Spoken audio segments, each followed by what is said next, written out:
La vieille ville d'Alep est en ruine. Les combats depuis 2012 dans la deuxième ville de Syrie ont ravagé et divisé son centre historique entre les zones est contrôlées par les groupes rebelles et la partie ouest contrôlée par le régime. À 65 ans, Mohamed Zakaria est barbier dans le quartier de Bab al-Faraj tenu par le régime et depuis le début de la guerre, sa clientèle a totalement changé. Avant, c'était un endroit touristique ici.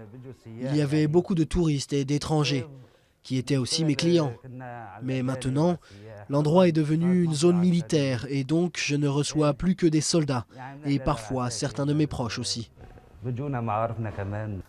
Avant la guerre, Alep était la capitale économique de la Syrie.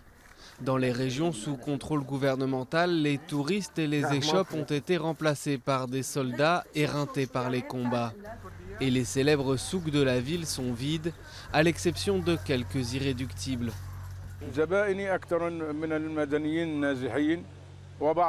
Certains de mes clients sont des soldats, mais la plupart d'entre eux sont des civils déplacés qui ont fui les zones où il y a des combats.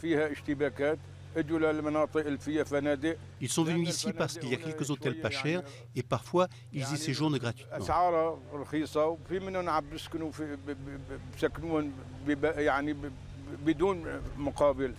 Dans le quartier de Bassita, lui aussi sous le contrôle des forces de Bachar al-Assad, ce couturier trie ce qui lui reste de tissu. Désormais, Zakaria coud surtout des motifs militaires pour satisfaire les soldats. Je faisais des habits de sport pour la plage ou des chapeaux pour enfants, mais maintenant, je ne fais que des produits pour l'armée. Que Dieu la préserve, parce que c'est devenu une zone militaire ici.